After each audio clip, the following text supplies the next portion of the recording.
Boa noite, igreja. Paz seja convosco, amém? Nós estamos já chegando a uma etapa desse jejum.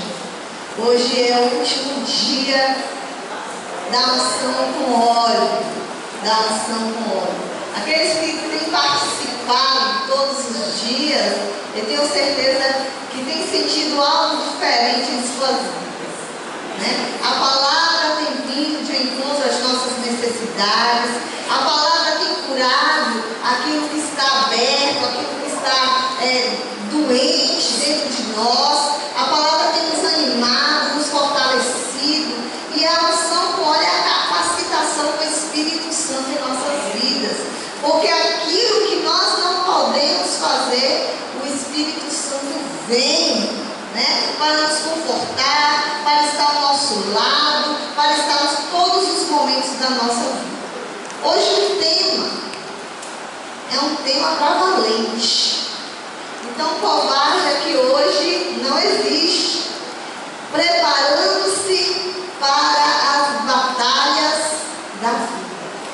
Preparando-se para as batalhas da vida. Está no livro de Esther, capítulo 4. Nós faremos a leitura do versículo 1 ao 4. Algumas pessoas, elas têm um anuário e elas podem acompanhar melhor os temas. Esse anuário nós fizemos na primeira edição do Jejum da Rainha Esther, em 2014. Em 2015 nós distribuímos aquele folheto, né, que ainda tem aí, tem alguns disponíveis. Você que não tem, você pode solicitar amanhã. Hoje não, porque eu vou ver, listar, para que você possa ter um acompanhamento das leituras todos os dias. Aqueles que já participaram em 2014, 2015, tem todo o material para seguir esse roteiro. Nós não mudamos, é a mesma coisa.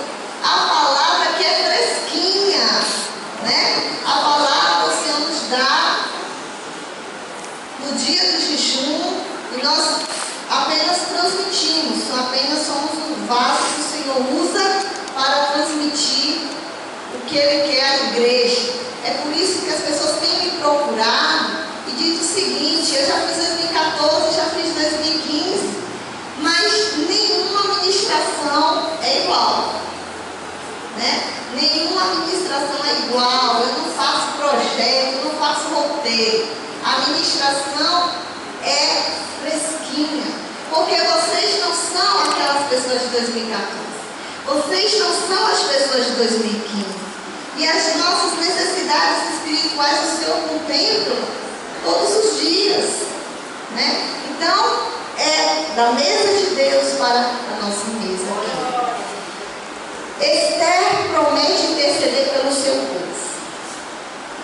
Quando soube Mordecai tudo quanto se havia passado, rasgou as suas vestes e se cobriu de pano de saco e de cinza.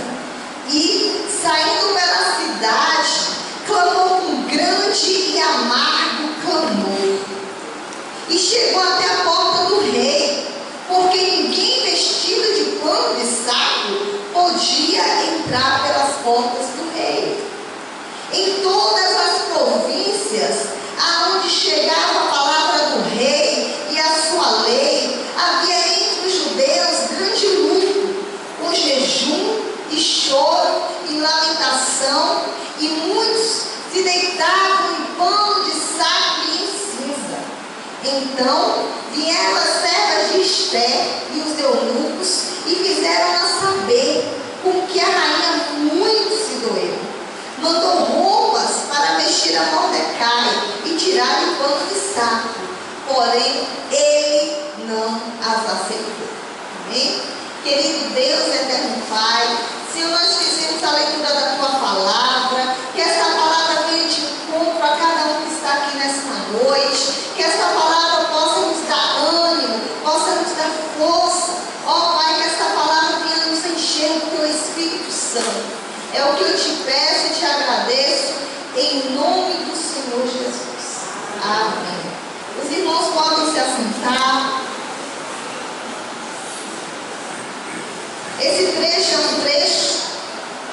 fala de um sofrimento da alma, um sofrimento terrível, de alguém que sente pelo seu povo, de alguém que consegue interiorizar o que está para acontecer, a sentença que está para ser executada, e ele sente a sua dor e a dor do seu povo. Por que Mordecai está assim, panos de saco, em cinza, gritando pela cidade, chorando? E porque os judeus também estão desesperados, porque havia uma sentença de morte, uma sentença que decretava a morte dos judeus. Aí você talvez se questione, mas de onde veio um decreto, sem Esther já coroada como rainha?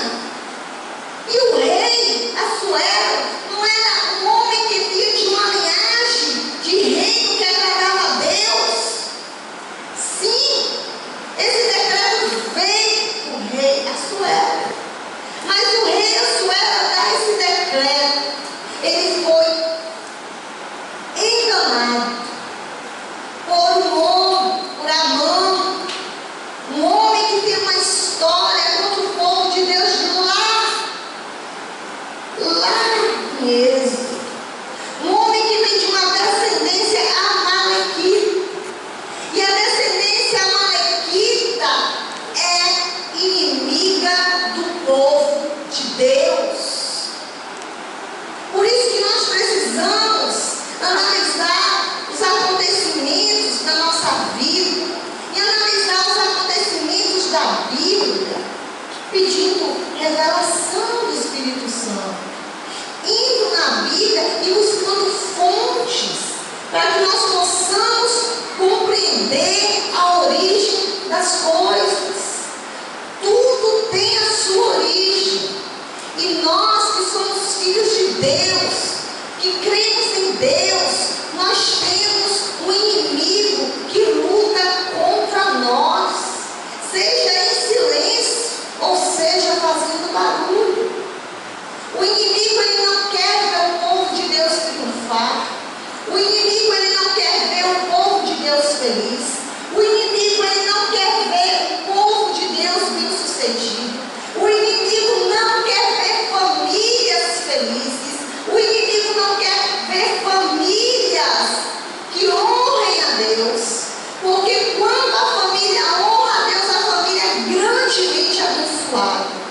Quando a família é grandemente abençoada, a sociedade é uma bênção. Mas quando a família é problemática, a sociedade é um problema. Porque a sociedade é um conjunto de famílias. De famílias. E eu estou falando aqui sobre família, porque durante essa administração você vai entender que uma das armas que o amalequita usa é contra a família. Contra a família. E Esther, quando viu o desespero do seu tio, ela procurou saber e enviou roupas para ele. E ele não recebeu. Porque roupa, vestes, naquele momento, não tinha importância nenhuma. Não resolveria o problema. Existem momentos da vida da gente que recursos materiais não resolvem e perde até o significado, e perde até o valor. Perde até o valor. Por quê? Porque ele chorava pela vida do seu povo. Mas Esther ainda não havia se declarado judia. Esther era uma alma poderosa do Deus vivo naquela nação. Esther era um instrumento que Deus colocou no palácio, porque Deus já sabia o que o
amalequitas traiçoeiramente atacam o povo de Deus no deserto. Traiçoeiramente ataca o povo de Deus no deserto. Isso está lá em Números. Deus, ele dá uma promessa ao povo que estava escravo do Egito. Era difícil sair daquela situação de escravidão, humanamente falando? Era. Mas quando Deus libera a promessa, ele cumpre a promessa. Então Moisés, ele enfrenta todas as autoridades. Ele enfrenta, de certa forma, também o temor daquelas pessoas. E liderados por Moisés, escolhido de Deus, o povo sai acompanhando aquele líder, né? Acompanhando aquele líder. E a Bíblia diz que aquele povo até então só sabia o que era escravidão, só sabia o que era maus tratos, só sabia o que era viver debaixo de trabalhos forçados. E agora aquele povo também conhecia um pouco de perseguição, porque a Bíblia diz que quando eles saíram, Faraó mudou de ideia. E Faraó ajudou todo o exército para ir atrás do povo de Deus. E o povo de Deus peregrinando ali em direção à terra prometida, olharam para trás e viram aquele exército e começaram a se desesperar. E aí Deus fala para Moisés que ele daria o livramento. Deus daria o livramento. Então Moisés falou: olha, não temas, porque Deus vai dar o livramento e vocês vão ver esse povo todo sumir da sua frente. E a Bíblia diz que quando o povo passa pelo mar, confiante, marchando na promessa, o que acontece com o exército de Faraó que vem atrás? É engolido, é submergido pelas águas. Essa história está tão fresquinha na mente de vocês, né? Seja porque vocês leem a Bíblia, seja porque vocês assistem televisão, mas essa história está muito recente na memória de vocês. Mas a Bíblia diz que o povo, ele continuou caminhando para Canaã, passando por privações, por sede, por dificuldades que o próprio deserto proporciona. O deserto não é um lugar de luxo, não é um lugar de facilidade. O deserto tem as suas dificuldades. E quando eu falo de deserto, é porque, espiritualmente falando, essa saída do povo de Deus do Egito, a terra prometida, fala da nossa peregrinação espiritual na terra. Todos nós aqui estamos caminhando para uma terra prometida que Jesus vai preparar para nós. E os covardes morrem no deserto, mas os valentes alcançam a promessa. É por isso que eu disse que hoje é lugar de gente valente aqui. E a Bíblia diz que quando eles estavam passando, sem terem feito nada, sem problema algum, os amalequitas vieram por trás e mataram muitos israelitas, a maioria mulheres e crianças e pessoas vulneráveis. Deus ficou enfurecido. A Bíblia diz que está lá no livro de Deuteronômio, vou ler aqui porque eu não tenho como. A Bíblia diz que Deus disse que esse fato não era para esquecer. Deuteronômio 25, do 17 ao 19, para quem gosta de anotar. Lembra-te do que te fez Amaleque no caminho quando saías do Egito. Como te veio ao encontro no caminho e te atacou na retaguarda. Todos os desfalecidos que iam após ti, quando estavam abatidos e afadigados, e não temeu a Deus. Quando, pois, o Senhor teu Deus te houver dado o sossego de todos os teus inimigos em redor, na terra que o Senhor teu Deus te dá por herança, para a possuires, apagarás a memória de Amaleque de debaixo do céu, não te esqueças.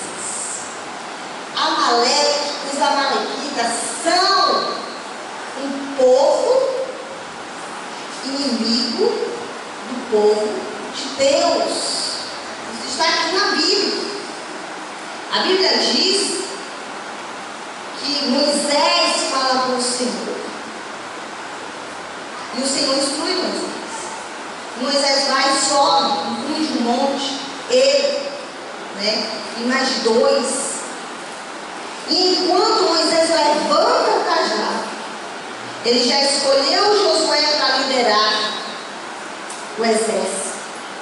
Começa uma guerra ferrenha entre o povo de Israel, os hebreus, na verdade, que é o povo de Israel, os hebreus e os amalequitas.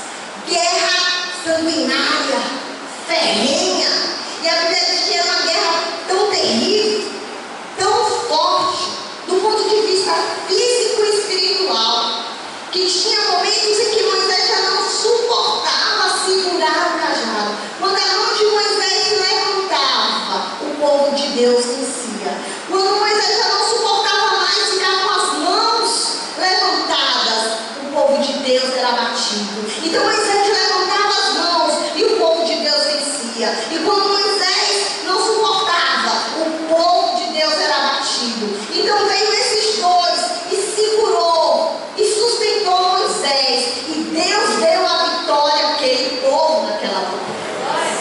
Existem guerras, existem batalhas, existem desafios que são batalhas divinas, e existem batalhas que precisam ser física e divina. Isso nós precisamos compreender. Quando nós estivermos diante de inimigos, nós não vamos agir com experiência própria. Nós precisamos consultar a Deus. Se essa batalha é só do Senhor, ou nessa batalha você vai ter que guerrear também. Olha, que Deus livra o povo dele dos egípcios apenas pela palavra dele. Deus livrou o povo e eles não precisaram guerrear. Mas contra esse inimigo, eles precisaram guerrear e venceram, porque Deus deu a vitória. Eu estou falando isso e é um detalhe importante, porque talvez existam pessoas aqui que desde 2014 estão fazendo o jejum da Rainha Esther, mas não conseguiram ainda ver a sua batalha chegar a uma conclusão, vencer, porque talvez você esteja apenas esperando que Deus faça todas as coisas.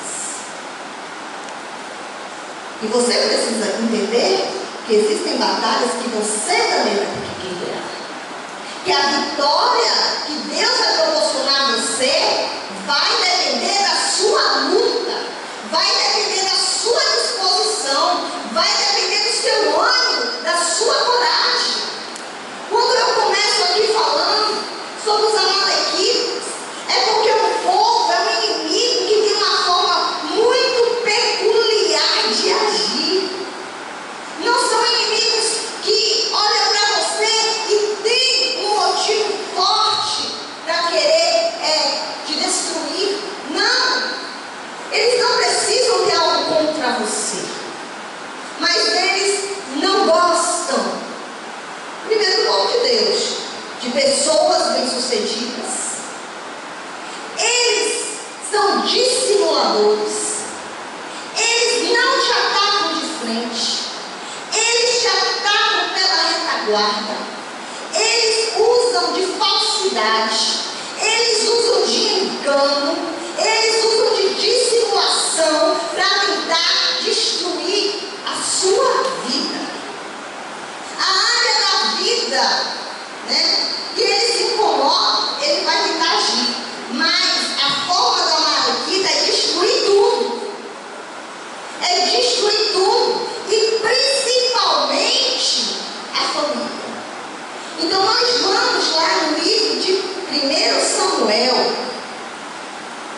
capítulo 30, nós vamos ler até o versículo 8. Eu poderia até pular um pouquinho, mas eu quero que vocês compreendam. Eu quero que vocês leiam isso em casa. Eu quero que vocês meditem, porque isso é um tema muito atual. Ziclag é saqueada pelos amalequitas. Essa não é a segunda vez que o amalequita vai contra o povo de Deus, não. Várias outras vezes. E os amalequitas estão aqui, né, com essa violência que nós vamos ler, porque lá atrás Deus fala para Saul que ele destrua os amalequitas, mas Saul não obedece tudo que Deus manda. E ele faz uma transação, né, um negócio com o rei. E a Bíblia diz que quando Deus avisa Samuel fala assim para Saul: olha, você vai continuar com esse rei, mas Deus te abandonou. Isso é importante, porque não se faz negócio com a Amalequita. O Amalequita, ele não tem palavra. O Amalequita, ele não tem honra. O Amalequita, ele não tem ética. O Amalequita, ele não tem o temor que você tem. Não espere de alguém com espírito Amalequita que ele vai agir como você agiria, porque ele está investido com o espírito maligno. Então, quando Deus falou para Saul destrua, era para destruir. Por Saul ter desobedecido a Deus, a raiz que sobrou se tornou novamente um exército que vem contra o povo de Deus.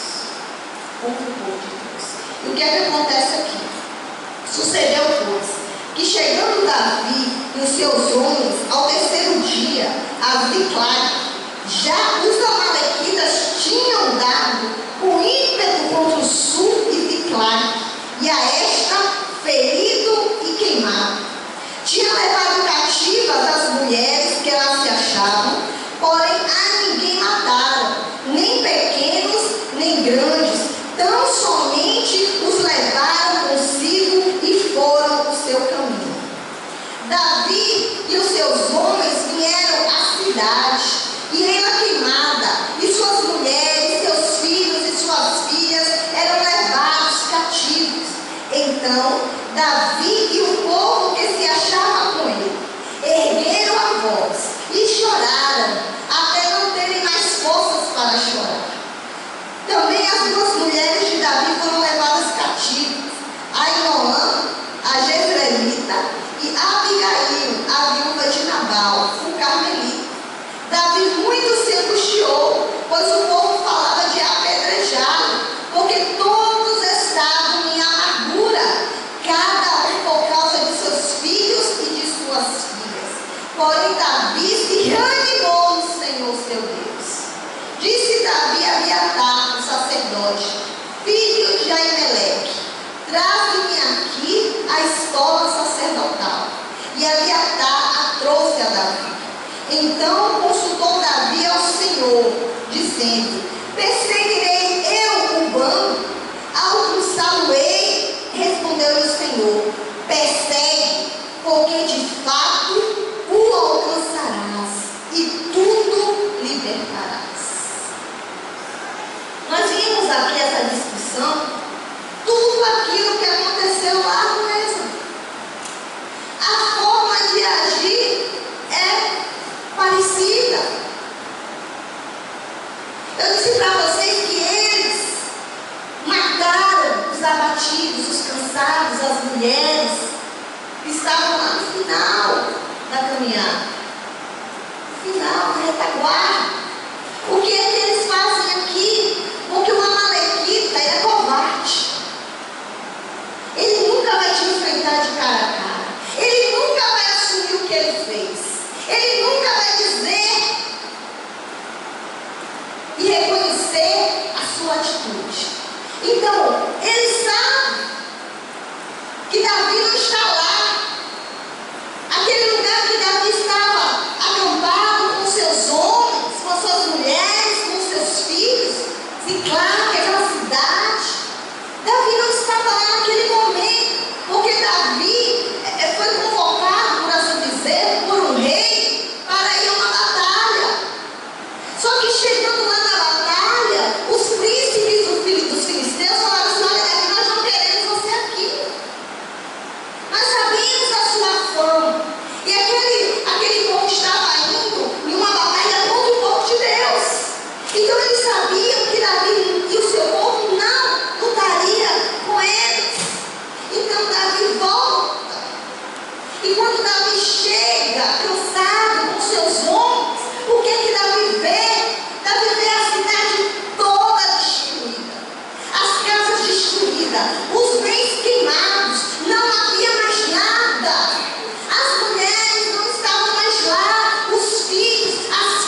violência ou que lida com mortes, como os profissionais de saúde também, que vê muitas pessoas morrerem, já está acostumado com a morte, com a violência. Nós não pensamos assim? Às vezes a gente pensa assim, né? Olha o que nós pregamos esses dias, que a gente tem que parar de julgar as pessoas pela aparência. Então, às vezes a gente acha que essas coisas não atingem o coração da pessoa, mas aqueles que têm o coração de Deus, ele ainda tem sentimento. Por quê? Porque a característica dos últimos dias é o sentimento do amor se esfriar. E nós não podemos deixar o amor se esfriar. Nós não podemos achar que a violência, que as coisas do mundo é normal. Nós precisamos entender que nós precisamos sofrer. Nós precisamos nos indignar. Quando Davi chega da guerra, ele vê tudo destruído. Mas o que mais dói no coração dele é que a sua família foi levada cativa. E o que mais dói no coração daqueles homens é que a sua família foi levada cativa. Porque para aqueles homens, a família era a sua maior riqueza. Eu estou falando aqui, eu estou feliz porque nós temos muitos homens aqui.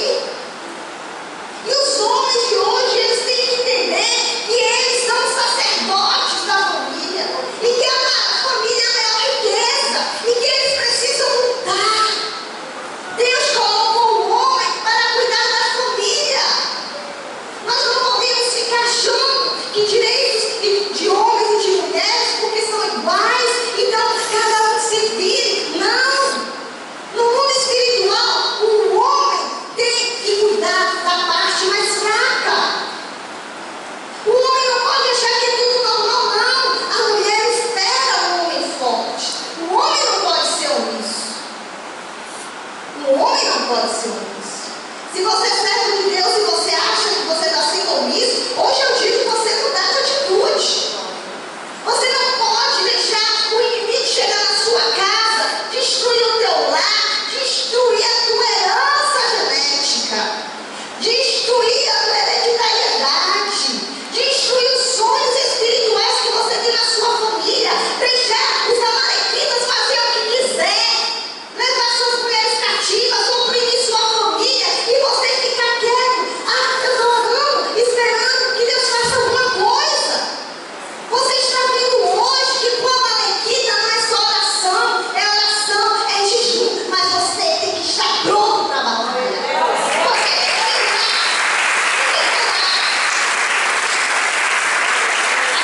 que Davi é bom segundo o coração de Deus. Davi, ele chora, ele sente a dor. E os homens já começaram a querer apedrejar Davi. Porque o espírito amalequita faz assim, já é para jogar contenda, já é para querer destruir o líder. O espírito amalequita, quando age dentro de uma liderança, ele olha, ele quer a liderança. Ele começa a provocar contendas, insatisfações, que é para o pessoal já ficar, vamos apedrejar a liderança. Eu não estou falando aqui só da igreja, não. Estou falando de todas as lideranças que existem, em empresas, instituições, em escolas, qualquer lugar que você vá. É assim. E aí, as pessoas queriam colocar a culpa em Davi. Olha, eu fiz isso aqui em você, eu estava no seu exército. Ah, se eu tivesse aqui, não tinha acontecido isso com a minha família. Isso aconteceu com a minha família porque eu fiz isso aqui em você, Davi. E a Bíblia diz que Davi, ele se amargura tanto. Porque assim, quando as pessoas começam a levantar os seus clamores, procurar um culpado, essa questão de culpa é uma coisa muito forte. E quando a pessoa procura um culpado para a sua vida, ou para as coisas ruins que acontecem na sua vida, provavelmente é porque ela não quer reconhecer suas omissões. Provavelmente é por isso. Onde eu estava conversando com um colega meu, nós estávamos falando justamente sobre essas culpabilidades de pacientes que morrem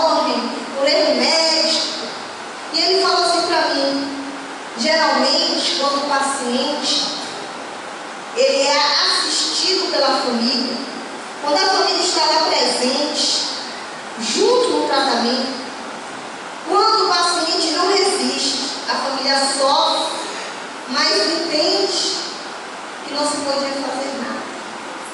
Mas quando o paciente não tem o apoio da família, fica muitas vezes lá isolado, não tem um acompanhamento e o paciente vem a óbito, já aparece alguém da família para querer culpar o médico do hospital.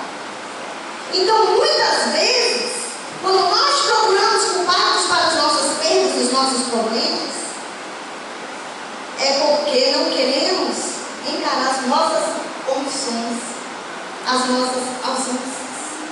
Davi, ele poderia ficar ali chorando junto com aqueles homens e talvez culpar a Deus por tudo que tinha acontecido e viver amargurado.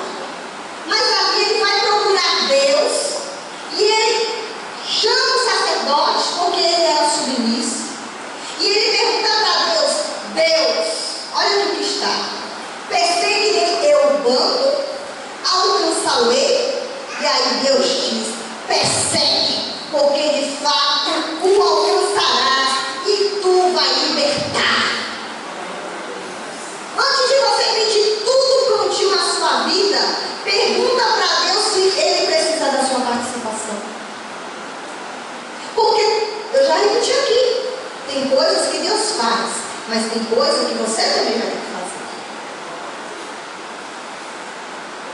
Principalmente em questão de liderança. Não queira que seus filhos, fiquem na linha se você não quer ter a liderança que você precisa ter. Não queira que as coisas, andem conforme você deseja sem a sua participação. Porque existem coisas que é omissão. Isso é para homem, para mulher, para qualquer pessoa. Há coisas que Deus vai fazer, mas há coisas que você vai ter que guerrear também. E a Bíblia diz que agora Deus vai entrando em providência. Que o povo acompanhou, claro. Vai deixar a família à deriva? Você tem deixado sua família à deriva? O inimigo está sequestrando seus filhos, sequestrando sua mulher, e você vai deixar isso para lá? É assim que você tem agido? Não é possível, né? E você vai deixar seus filhos serem maltratados, serem usados, e você vai deixando para lá. Não é possível. Então Davi vai, e os outros vão atrás. E a Bíblia diz que a caminhada era tão grande, e quando ele chegou no ribeiro de Besor, aí já ficou 200. E aí só acompanhou 400.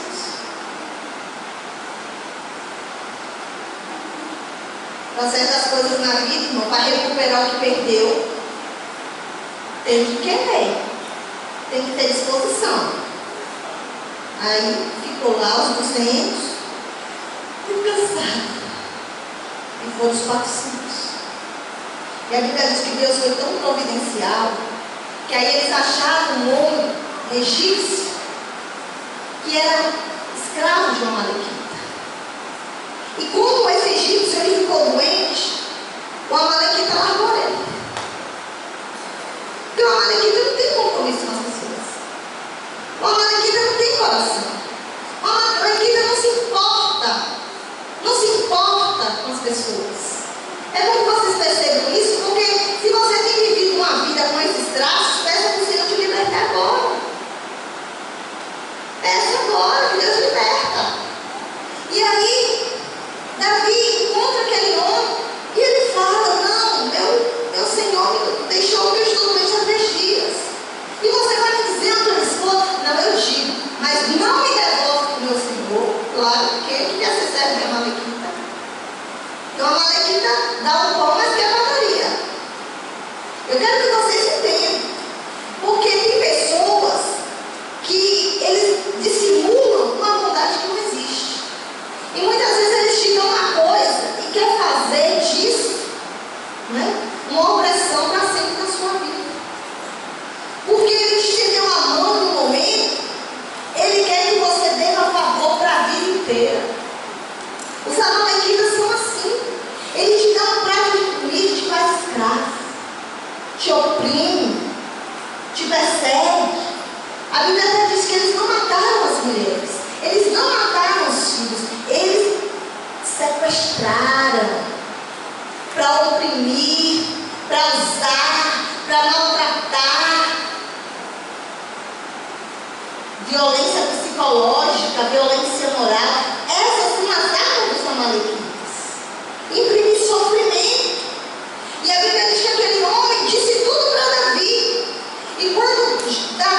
Exército de Amalequita, a gente é muita oração, muito jejum e muita coragem.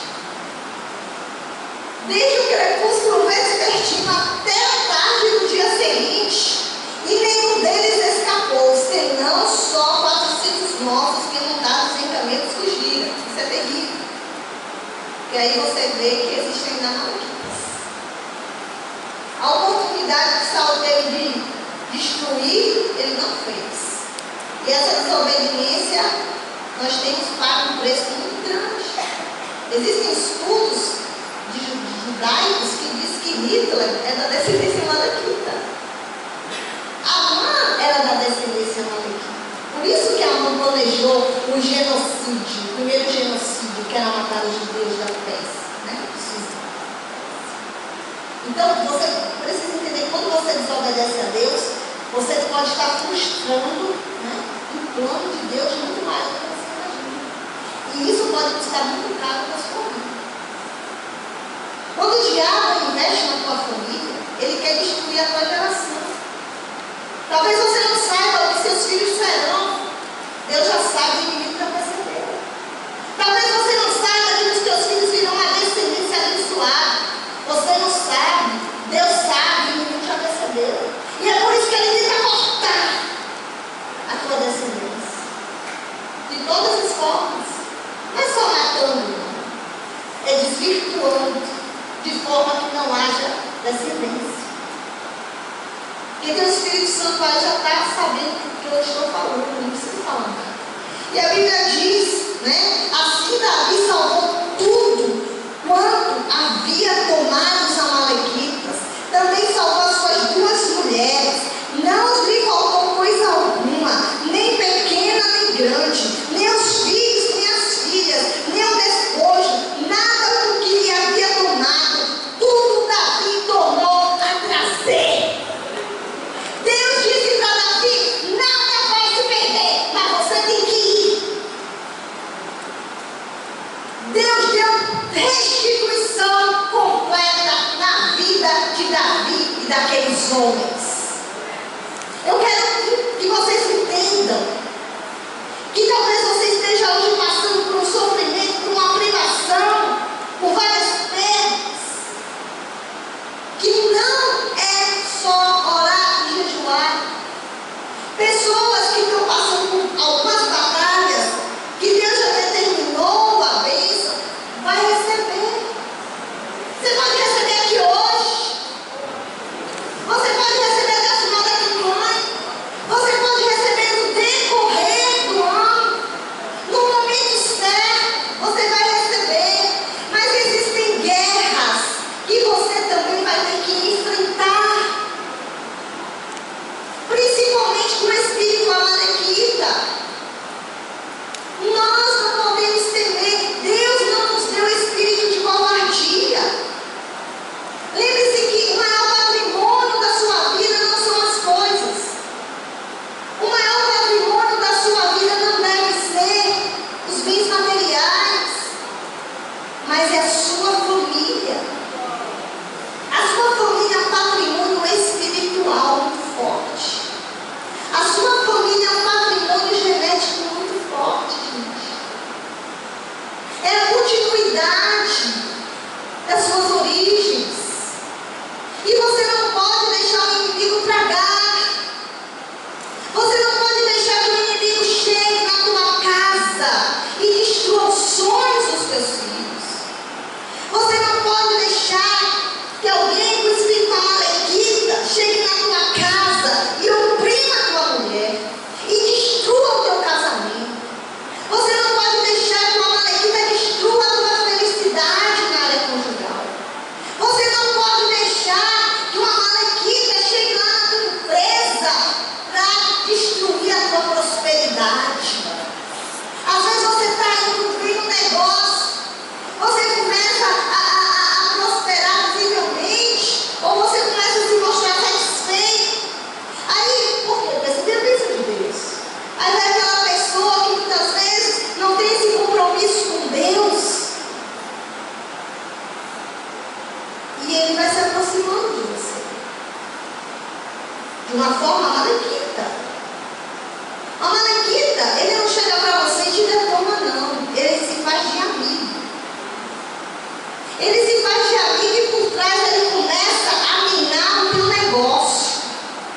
Ele começa a lesar você sem que você perceba. Lá nas coisas da retaguarda, das coisas que você ainda não está dando importância, ele começa a tirar de você isso. Tirar seus clientes, né? Desfazer o seu profissionalismo, ou te detonar com o patrão. Às vezes tinha uma pessoa nova na empresa e vê que você é bem tratado, que você está ocupando um cargo de mais confiança. Então a pessoa, ela deseja estar no seu lugar. E ela se aproxima de você e é tua amiga ou teu amigo. Mas na hora que você não está presente, ela começa a inflamar o teu chefe. De repente tudo muda, você quer saber, e você ainda vai se lamentar com essa pessoa. Eu não sei o que está acontecendo, porque eu estava tão bem aqui, de repente meu chefe não quer nem falar comigo.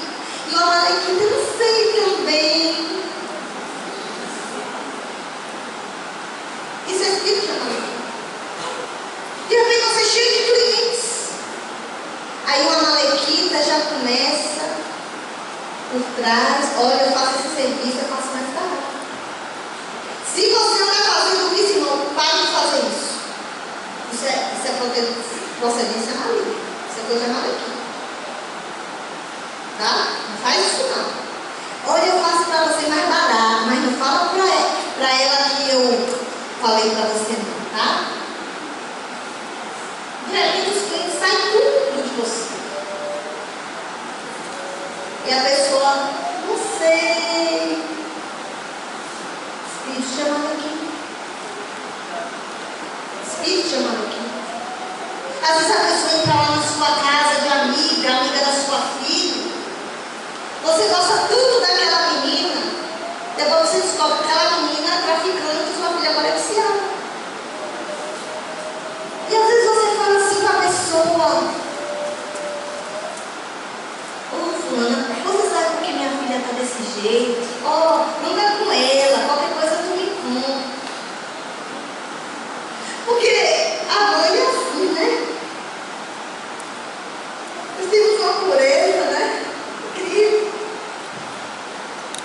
De repente, aquela menina que você achava que era amiga da sua filha, sua amiga também, ela é o espírito que está desvirtuando tua filha. Ou ela é o espírito que está desvirtuando teu filho. Isso se chama espíritos amalequitas. Eu não sei o que o Espírito Santo está te trazendo à memória nesse momento. Eu dou aqui exemplos rasos e vagos, de preferência que eu nunca ouvi, mas o Espírito Santo está trazendo à sua memória muitas coisas, sim. O Espírito Santo está te alertando nessa noite, porque o povo hebreu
E sabe o que ele faz?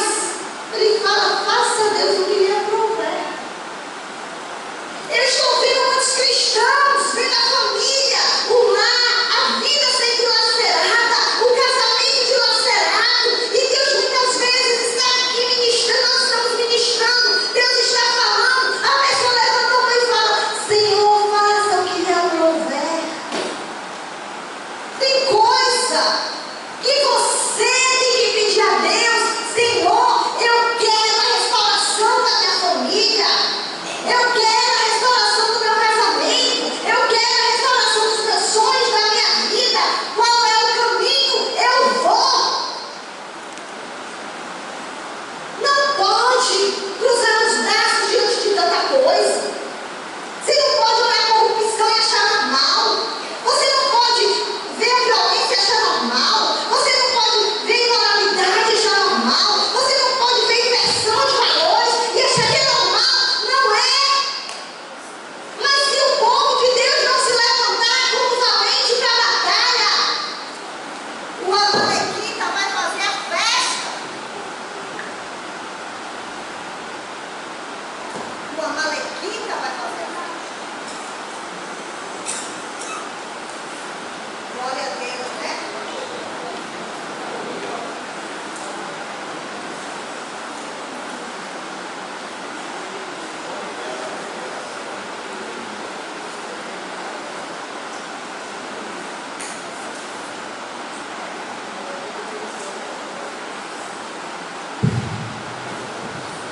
O Amalequita não pode ter domínio sobre a sua vida. Essa semana nós vamos continuar sobre isso. Vocês vão sair daqui hoje já com essa semente plantada no seu coração. Essa semente plantada no seu coração. Não brinque com o inimigo, porque o inimigo não brinca com você. Você foi chamado para uma guerra espiritual. Hoje nós não vivemos num mundo de violência. Você não vai agir com violência, mas você vai agir com discernimento. Você vai agir dentro dos limites da autoridade que Deus te otorgou. Você que é pai de família, você que é mãe de família. Seus filhos são tua herança. Hoje nós temos muitas ministrações e às vezes as pessoas chamam muito a responsabilidade às mulheres. Mas o fracasso da família é também a omissão dos homens. A omissão dos homens. Você que é homem, você é o sacerdote. Você não é gravitado da sua casa. A Bíblia diz que os homens devem amar as suas mulheres. E as mulheres, Deus não manda amar os homens. Deus manda respeitar. E você que ama a sua esposa e a sua família, você tem que lutar por eles. Você não pode ver a tragédia acontecendo na sua casa e ficar quieto. Você tem que ir atrás, recuperar a autoridade. E a autoridade te recupera com amor, não é nos gritos. Isso não é autoridade, né? Você tem que marcar presença na tua família. Tem um versículo lá no livro de Provérbios, que eu vou concluir essa ministração, eu nem marquei aqui, mas eu acho muito interessante. E eu quero deixar para você que é pai, para você que é mãe, para você que é filho, para você que é primo, avô, avó, para todo mundo. Que é um versículo que muitas vezes as pessoas nem se dão conta. Sabe o que é que diz no capítulo 11, versículo 29? Para você ver o que você está apontando na sua vida. Fala assim, ó. O que perturba a sua casa herda o vento. O insensato é servo do sábio de coração. Não seja problema na sua família, porque quem é problema na família não vai herdar nada. Não é abençoado. Entendeu? Seja bênção, não cruze os braços, não seu dever de cumprir sua missão. Você que ainda é filho, não seja problema na vida dos seus pais. Porque quem perturba a sua casa é Davi. Vamos aplaudir o Senhor.